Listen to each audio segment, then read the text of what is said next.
Bonjour à tous et bienvenue dans un nouvel épisode de la Pause Tech. Aujourd'hui, je vais vous présenter le Mini 2, le successeur du Mavic Mini première génération. Il est très semblable à la première génération d'un point de vue externe et je pensais un peu m'ennuyer dans ce test, mais j'ai été très surpris du résultat. On vous a concocté pour ça un test dans le détail. Tout de suite, générique!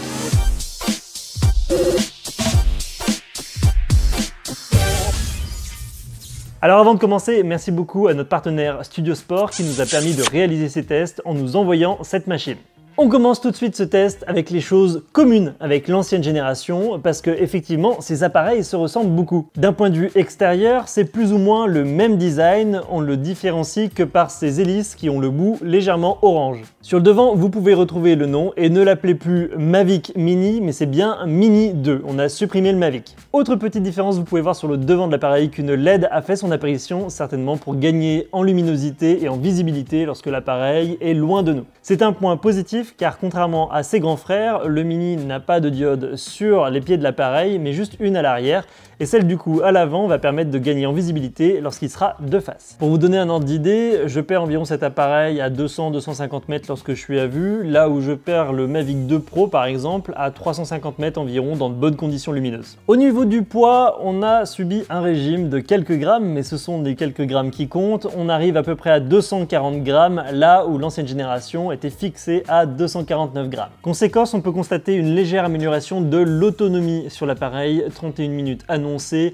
plutôt autour des 26-27 minutes en constat réel. C'est toujours une excellente autonomie pour un drone de cette catégorie. Concernant la compatibilité, DJI ne nous a pas habitués à ça. Donc ça, vous voyez, c'est une batterie du Mavic Mini 2, enfin plutôt du Mini 2, et ça du Mavic Mini première génération.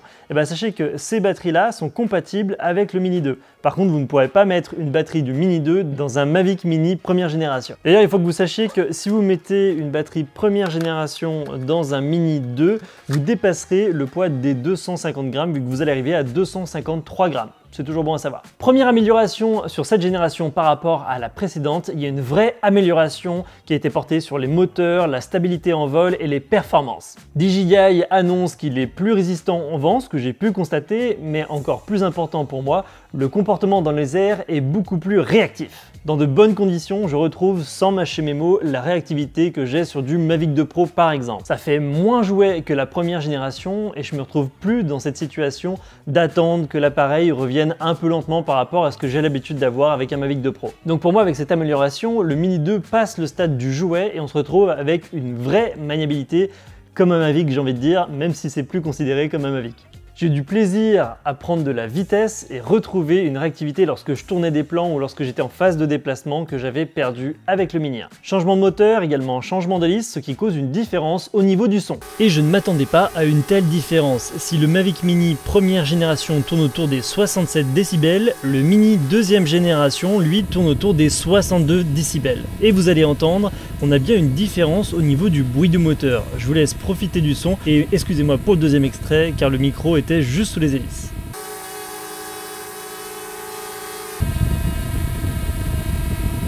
Concernant la photo, le Mini 2 permet de faire deux choses en plus. La première, c'est de prendre des photos en format RAW qui permet de mieux les retoucher en post-production. Vous voyez ce que j'ai pu obtenir avec un JPEG standard et avec une photo RAW que j'ai légèrement retouchée ensuite. Le RAW permet d'avoir plus de potentiel de retouche et ça permet de mieux améliorer encore ces images lorsqu'on les retouche en post-production. Mais également, rajout de la prise de vue en 360, ce que DJI appelle la sphère. Personnellement, c'est un mode que j'adore, ça permet de créer du contenu rapidement à publier sur les réseaux sociaux qui mettent très en valeur l'endroit dans lequel on est en train de tourner, dans lequel on est en train de prendre des photos. Par exemple, lorsque vous êtes en clientèle, en tournage ou en reportage photo, vous prenez vite fait une petite photo 360, vous l'envoyez à votre client qui peut tout de suite le mettre sur les réseaux sociaux, ils sont très friands de ça. Et vous pouvez voir que j'ai essayé le mode 360 déjà dans les airs, et ensuite j'ai essayé de le challenger un petit peu pour le mettre dans des endroits où l'image est beaucoup plus dure à recomposer.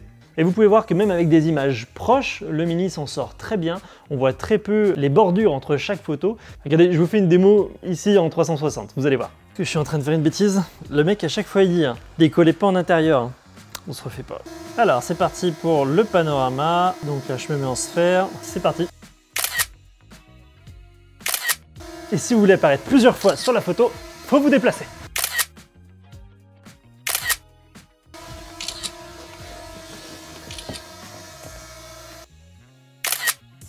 Alors, qu'est-ce que ça donne?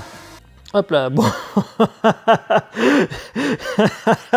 Ça n'a pas très bien marché pour le coup.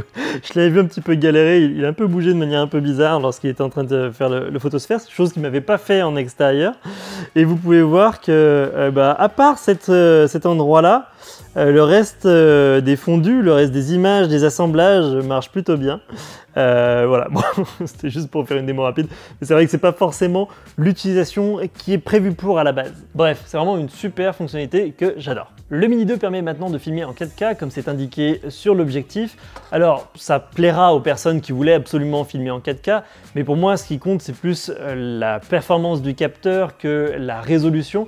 Et même si ça apporte un plus sur cet appareil, je suis pas sûr que les gens qui utilisent le Mini veulent absolument filmer en 4K. En tout cas, c'est toujours bon à prendre et sachez qu'on peut filmer en 4K jusqu'à 30 images secondes, contrairement à la HD où on peut filmer par exemple jusqu'à 60 images par seconde. Et le capteur, vous allez voir justement que c'est toujours le même, il est toujours performant lorsqu'on a de bonnes conditions lumineuses, mais il présente toujours ses limites comme vous avez pu le voir dans ce test-ci. J'ai tout d'abord fait quelques essais pendant une journée nuageuse, donc pas le maximum de luminosité qu'on pouvait avoir, mais c'était pas non plus des images en très basse luminosité. Et ce qu'on peut voir, c'est que même avec un tout petit peu moins de lumière, ça bruite déjà pas mal sur l'image. Si vous regardez bien le noir sur les images, vous pouvez constater ce bruit, quelles que soient les conditions dans lesquelles j'ai tourné. Lorsqu'on est dans de meilleures conditions lumineuses, ça va un peu mieux, mais bon, on n'est pas sur la meilleure netteté, ce capteur n'est pas un gros capteur et on ne pourra pas faire des miracles avec.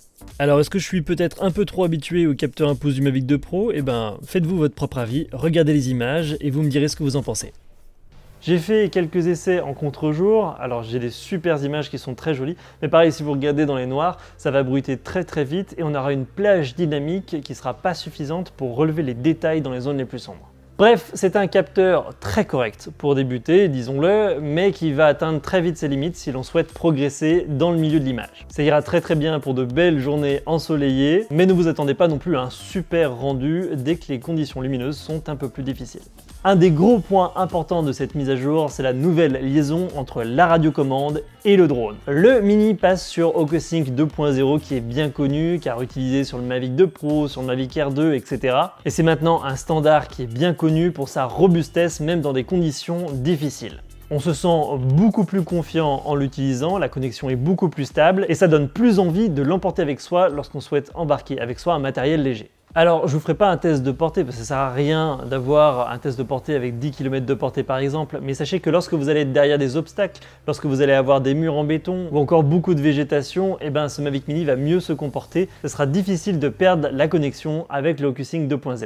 Et qui dit changement de liaison radio dit changement de radio et le Mavic Mini adopte la radiocommande du Mavic Air 2. On en avait déjà parlé sur le test du Mavic Air 2, c'est une télécommande que personnellement j'adore. Déjà d'un point de vue autonomie, elle est vraiment améliorée et on n'a plus peur de la panne avec cette radiocommande. Je peux passer facilement 4-5 batteries de Mini 2, pas de souci pour celle-là. Qui plus est, l'ergonomie est renforcée avec cette fameuse antenne qui est sur le dessus de l'appareil. Le téléphone est mieux positionné et plus facilement clipsable sur la radiocommande. Et par rapport aux points négatifs qu'on avait trouvé à cette radiocommande lors de notre test du Mavic Air 2, deux améliorations ont été portées. La première étant les LED qui sont maintenant beaucoup plus visibles et qu'on voit bien enfin en plein soleil, et également la matérialisation du bouton pause sur le bouton RTH qui manquait et qu'on n'arrivait pas forcément à trouver sur le Mavic Air 2. Très important également, maintenant on dispose d'un bouton physique pour le Mavic Mini, ce qui n'était pas le cas de la génération précédente, ce qui permet de manière beaucoup plus facile lorsqu'on pilote de passer d'un mode à l'autre. Et je me suis surpris à l'utiliser aussi souvent qu'avec mon Mavic 2 Pro, entre les phases de déplacement où je me mettais en mode sport et les phases où je voulais faire de la prise de vue, où je me mettais en mode CineSmooth. Ça vient renforcer l'ergonomie générale de l'appareil, à chaque fois qu'on peut éviter de sortir la main pour cliquer sur l'écran, ça permet de les garder sur les joysticks et c'est ça le plus important. J'ai également remarqué que la douceur de la nacelle variait en fonction du mode dans lequel on était. Et j'ai trouvé ça très pratique pour pouvoir me caler rapidement avec le mode sport et avoir une nacelle très douce avec le mode CineSmooth. C'est un petit détail, mais ça permet de gagner quelques secondes à chaque fois et vraiment d'avoir un comportement de l'appareil qui est beaucoup plus plaisant. On dispose également maintenant d'un bouton fonction qu'on n'avait pas avant. Ce bouton fonction avec un clic permet soit de mettre la nacelle à -90 ou à 0 degré, et si on le maintient et qu'on active la molette arrière, ça permet d'activer un zoom numérique. Donc vous aurez le choix entre En 4K, un zoom par 2,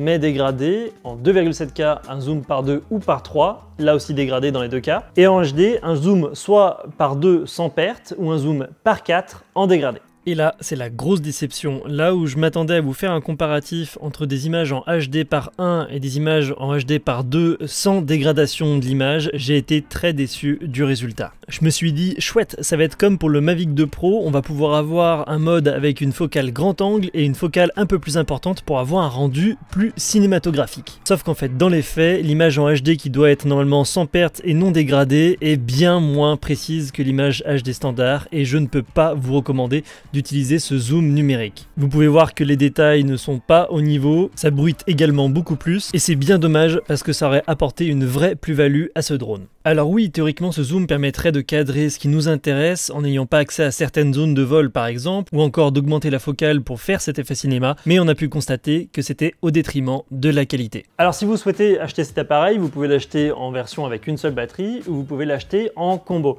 Pour rappel, la première version du Mavic Mini 1 donc avait cette pochette là qui était très pratique car optimisée pour pouvoir faire entrer un maximum de choses, donc que ça soit vraiment fait pour le Mavic Mini première génération, sauf que c'était un point le moins transportable. Et là DJI a fait le choix en fait de recycler la pochette du Mavic Air 2 qui est un petit peu moins optimisée pour le Mini 2. Il y a un peu de place, les différents éléments bougent pas mal à l'intérieur du sac, mais finalement je trouve que c'est un mal pour un bien parce que c'est quand même beaucoup plus pratique d'avoir une sacoche en bandoulière pour pouvoir faire une randonnée, se balader, etc. plutôt que d'avoir quelque chose qui se tient avec une poignée. Et donc au final c'est un point positif et ça permet de ranger quelques trucs en plus. Dans le combo vous trouverez également donc 2 batteries supplémentaires en plus de celles qu'il y a à l'intérieur du drone, un chargeur multiple, un chargeur USB avec un câble USB-C et également une protection pour les hélices. Déjà au niveau du chargeur, on regrette une fois de plus que DJI ne propose pas de la recharge instantanée qui serait tout à fait possible je pense sur ce type de batterie avec un chargeur standard. Et ça reste un point amélioré dans les prochaines versions parce que le temps de charge de 3 batteries est du coup toujours très long. La protection des hélices, pour vous, ça peut peut-être paraître anecdotique, mais je peux vous faire un retour d'expérience parce que j'utilise beaucoup le Mavic Mini première génération en formation. Et un des gros défauts qu'il y a sur cet appareil, c'est que les hélices se tordent facilement. Elles sont très légères et du coup, j'ai eu plusieurs fois des problèmes alors qu'avant, sur d'autres appareils, j'avais jamais eu ce souci-là. Donc c'est très bien qu'on ait une coque qui permette justement de les protéger pour le transport. Ça se met facilement une fois qu'on a pris le coup de main. En 2 temps 3 mouvements, c'est protégé. Hop, t'es pas sorcier. Je vous recommande le combo parce que vraiment ça vous permettra d'avoir plus de liberté sur les vols, d'avoir plus d'autonomie, etc. Où vous prendrez moins la tête à courir après l'autonomie et vous avez déjà exactement tout ce qu'il vous faut pour commencer. Alors combien est-ce que ça coûte tout ça? Le Mini 2 est vendu seul 459 €, donc il prend 60 € par rapport à son prédécesseur. Et en version combo 599 €, donc 100 € de plus par rapport au Mavic Mini première génération. Mais franchement, ça vaut le coup. Moi je suis prêt à payer cette somme en plus pour avoir toutes ces technos en plus par rapport à la première génération. Ça va vraiment combler les quelques lacunes qui lui manquaient pour être un appareil complet. Petit point très rapide niveau réglementation, vous avez pu le remarquer, il n'y a pas marqué la norme C0 sur l'appareil, mais c'est pas vraiment un problème et je vais vous expliquer pourquoi. Pour rappel, vous avez toutes les informations sur la nouvelle réglementation sur cette vidéo. C'est pas un problème parce qu'il va y avoir des mesures transitoires pour les anciens drones jusqu'en 2023. Et vous allez me dire, et alors après 2023? Eh ben, il y a une exception pour les drones de moins de 250 grammes, on pourra continuer à les utiliser comme avant, contrairement aux drones de plus de 250 grammes. Donc ça aurait été un Mavic Air 3 qui serait sorti ou un Mavic Pro 3, ça aurait été problématique. Mais du coup, pour le Mini, c'est pas un souci et le seul truc que vous aurez en moins pour simplifier la chose, ça sera que vous ne pourrez pas survoler de personnes, hors rassemblement de personnes, hors agglomération, hors zone d'aéroport. Donc c'est un truc vraiment spécifique. Alors qu'est-ce qu'on pourrait dire pour conclure ce test? Eh bien c'est un excellent compromis entre poids, prix et fonctionnalité. C'est un appareil qui est encore plus sûr que la génération précédente grâce à sa nouvelle liaison radio et son nouveau comportement en vol qui est beaucoup plus rassurant et du niveau de la gamme de ses grands frères. C'est un appareil parfait pour débuter, vous pouvez y aller les yeux fermés et qui permettra d'évoluer petit à petit tout en consolidant de bonnes bases. C'est un appareil qui est aussi parfait pour voyager car grâce à ses 250 grammes, dans pas mal de pays, ça va être plus facile d'un point de vue de la réglementation. Personnellement, grâce à ces nouvelles fonctionnalités, c'est l'appareil que j'ai envie d'avoir toujours sur moi, au cas où. J'ai pas toujours envie d'emporter un Mavic 2 Pro avec ses grosses batteries.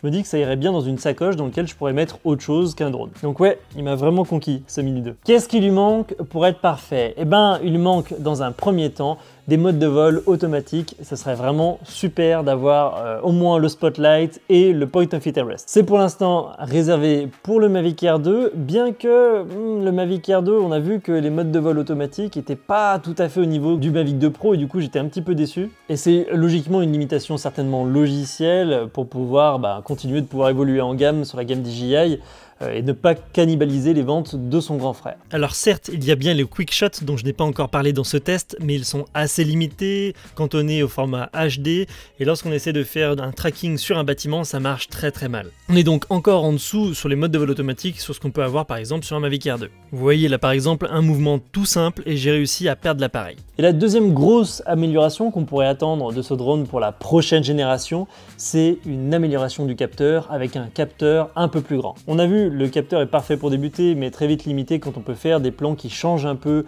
de la scène typique bien ensoleillée. Et il manque ça pour que vraiment ça soit un appareil du quotidien. La question qui est posée en adoptant la télécommande du Mavic Air 2, c'est est-ce que DJI n'est pas en train de changer de stratégie pour vendre d'un côté la radiocommande et de l'autre potentiellement le drone. Ça permettrait du coup à ses usagers de monter plus facilement en gamme en ayant la même télécommande compatible avec le même protocole de liaison entre la radiocommande et le drone. On pourrait même imaginer, parce que c'est qu'une question logicielle, que le Mini 2 soit compatible à terme avec la Smart Controller. Et moi j'adorerais pouvoir avoir un écran intégré directement à la radiocommande et je serais ravi de pouvoir utiliser ça avec le Mini 2. Donc là où DJI était très segmenté et rendait ses appareils incompatibles avec les autres, on voit une vraie différence marketing qui est en train de se faire. Bon, en tout cas sur le marché, ce Mini 2, il a vraiment aucune concurrence pour les fonctionnalités qui sont proposées et le poids de cet appareil. DJI continue d'innover, continue de nous étonner et c'est toujours très bien pour les utilisateurs. Personnellement, le manque de capteurs d'obstacles, moi, ne me gêne pas. Lorsqu'on a les bons process, lorsqu'on a les bonnes techniques de vol, c'est quelque chose sur lesquelles on se repose jamais. Si jamais vous avez acheté ce drone et que vous voulez suivre le tutoriel pour pouvoir comprendre comment marche l'interface logicielle, je vous ai fait un tuto complet sur DJI Fly, il n'a pas bougé.